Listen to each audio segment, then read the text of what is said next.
Matheus, você tem feito a cobertura do julgamento do Bolsonaro, e desde quando começou.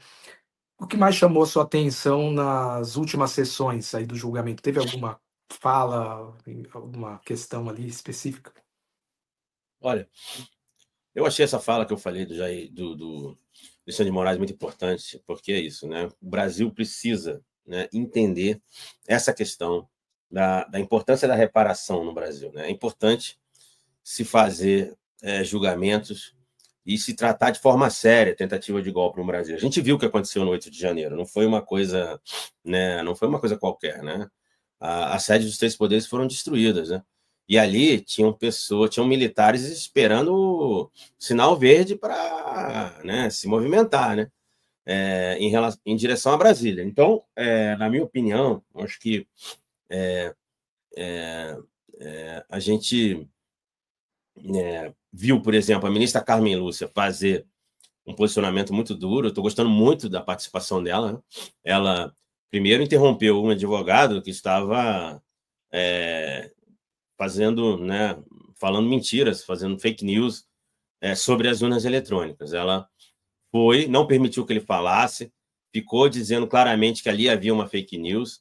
Por quê? Porque ela sabe que aqueles advogados também estão usando aquele parlatório ali do advogado para criar narrativas. Então, ele estava ali meio falando o discurso do Jair Bolsonaro, que se você for pegar a investigação da PGR, você vai ver que tudo começa com as mentiras de Jair Bolsonaro em relação às urnas eletrônicas, né? O início e termina no 8 de janeiro. Esse é o caso da trama golpista. Mas, e aí a Carmen Lúcia foi lá e interrompeu ele, não deixou ele falar, e deixou claro que as urnas eletrônicas são confiáveis e auditáveis, que era o que ele estava dizendo que não era possível. Depois, a ministra Carmen Lúcia também foi responsável por outro episódio muito importante, né? Quando ela que foi, né, perguntar para esse advogado sobre o que o Paulo Sérgio Nogueira estava de fato falando, o que o general estava de fato falando. E foi quando o advogado falou sim, ele tentou demover o ex-presidente de tomar uma medida de exceção. Então, assim, a gente vai vendo, né, que há alguns pontos históricos já sendo costurados ali para essa história que quando a gente olhar daqui a 20 anos, vai lembrar. Outro momento também que me marcou muito foi a participação de Demóstenes Torres. Demóstenes Torres é o advogado, é um ex-senador, né, muito conhecido aqui em Brasília. Ele era um ex-senador que era muito de direita, e acabou cassado, né? E tinha um discurso ético, acabou cassado por usar o mandato dele para ajudar aquele bicheiro, Carlos Cachoeira, né? Mas ele também levantou a bandeira contra as cotas raciais, foi o político que mais ficou contra as cotas raciais, uma das políticas mais importantes da história do Brasil, que tem feito um trabalho importantíssimo, né, e fundamental para que a gente chegue numa sociedade de fato igualitária, que a gente não tem. As mulheres negras hoje ganham menos, né, do que todas as pessoas, né, os jovens negros, homens, são as pessoas mais mortas no Brasil, né? Se você for pegar os dados do IBGE de salário, é assustador. O Brasil não pode ficar com isso. Nenhum país sério pode manter uma desigualdade assim. As pessoas negras ganham até 4, 5 vezes menos do que uma pessoa branca. Como é que a gente pode permitir isso ainda em 2025, né? Então, e esse era o senador que defendia isso e era considerado superético. Acabou sendo envolvido nesse caso, foi cassado e hoje é advogado do almirante Almir Garnier.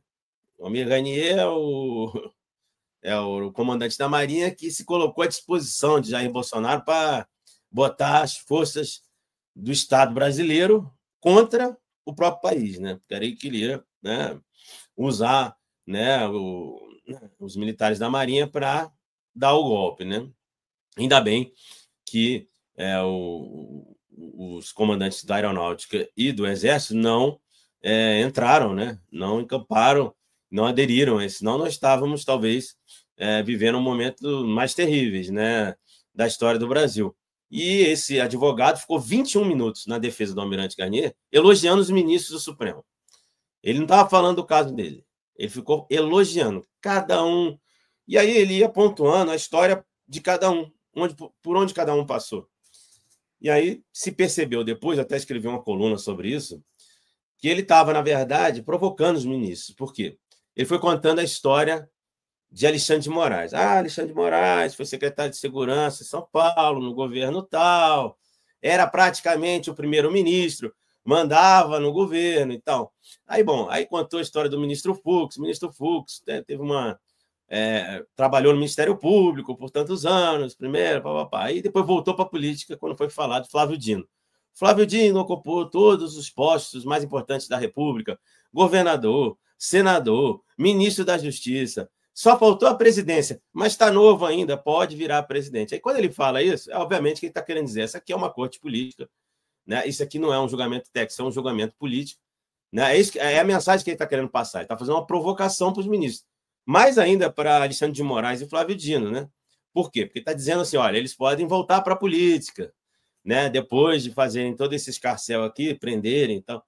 Então, eu achei também esse um momento importante desses primeiros 2 dias do julgamento. Eu destacaria esses 4 pontos que eu falei aqui.